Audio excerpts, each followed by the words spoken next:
Congratulations on the film. Thank you. Thank you. So, where did the idea come about for you in the first place for this film? Because it is such a unique idea for a film. Yes, well, I started with the character, Deany, and I have experienced, and when I wrote the script, I had just gone through a pretty intense experience of feeling heartbreak and rejection and jealousy and self-doubt, which are all feelings that Deany feels pretty intensely. So I started building this character who is, I have to say, she's more extreme than I am, but she has the same sorts of feelings.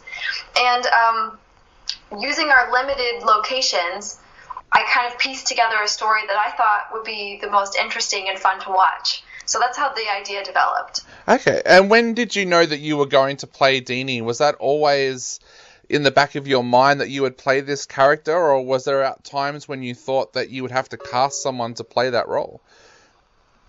Oh, I always knew that I wanted to play it, the character. And in fact, Mikhail Kreutzwiegler, the director, he and I partnered together on several short films that we did before Deany.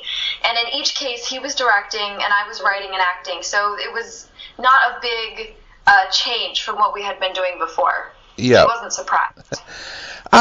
He does such an amazing job as director on this film. Tell us a little bit about what you like about working as him as director and what you feel he brings to your writing.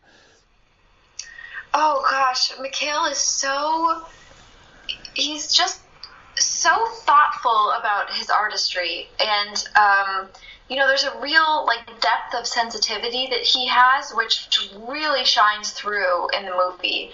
He creates moments that I didn't necessarily write in the script, where we really get to see and process the emotions with Deany as she goes through it, and that is all. I mean, he contributed so much to that, and not only his artistry, but also the way he is on set. He's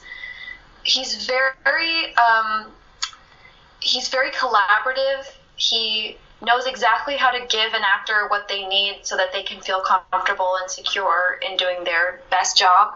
And he's like the opposite of those tyrant directors you hear about, which is so refreshing. Yeah. It's wonderful. You mentioned that you'd worked on short films together. What was that like, taking that big step into a feature film? Was that nerve-wracking, or was it kind of exciting to do? Oh, it was very exciting. Very exciting, very fun. And I felt extremely driven to do it. I think Mikhail did too. We just jumped at the opportunity. Yeah.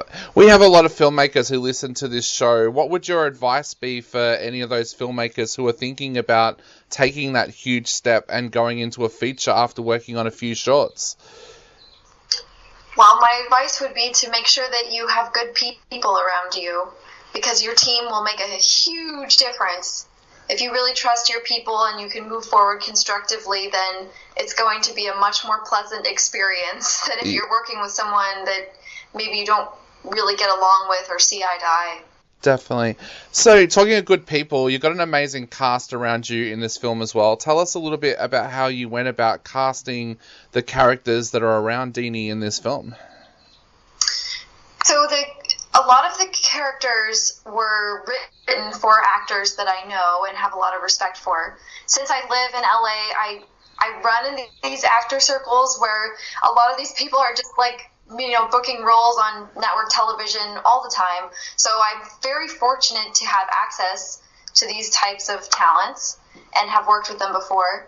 There were a couple roles that were cast off of audition tapes, and that was Wendy Wilkins in the role of Maxine, the boss. She was so good.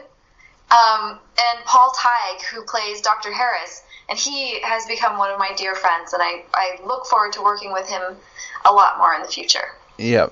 You mentioned earlier about the locations that you were able to use to shoot this. Tell us a little bit about how important knowing those locations were going to be there was for you when you were actually writing the film. Oh, it was critical. Yeah.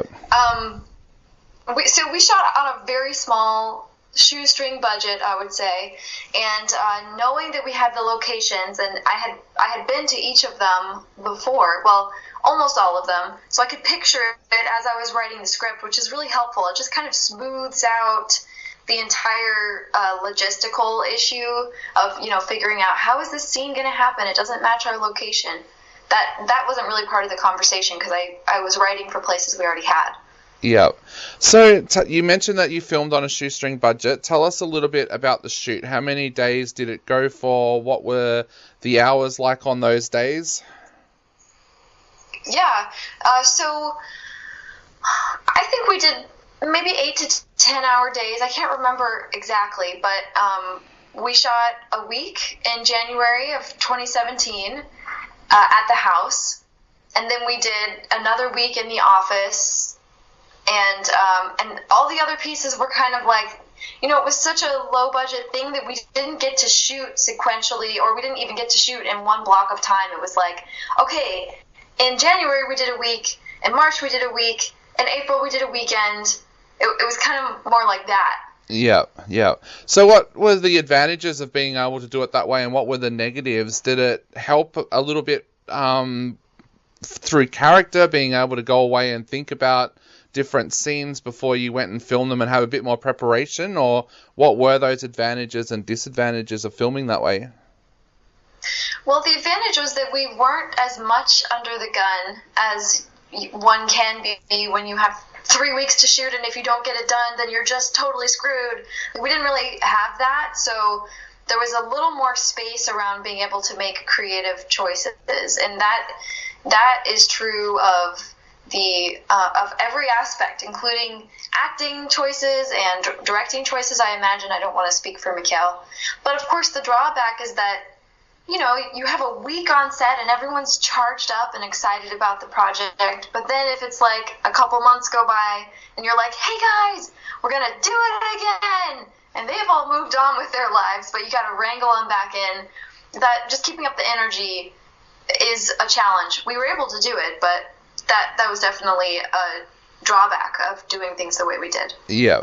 Bringing it back to your performance, like I said before, you're great as Deany. Tell us a little bit about how you prepared for the character, because as the writer, you would know this character better than anybody else, but how did you then go about preparing to actually play that role? Well, I did work with a coach, an acting coach, which was super helpful. So I was able to kind of sink into Deany a little bit more. And it's kind of funny because when you do, well, I can't speak for anyone else, but for me, when I'm writing and acting, I really have to compartmentalize the job. Like, I can't be writing and thinking, oh, I'm going to do it like this, because then it takes me out of being a writer. So I'm fully writing, and then when I'm done writing, I'm fully acting. And of course, there's a little bit of back and forth, especially when we're on set and somebody has a question for the writer.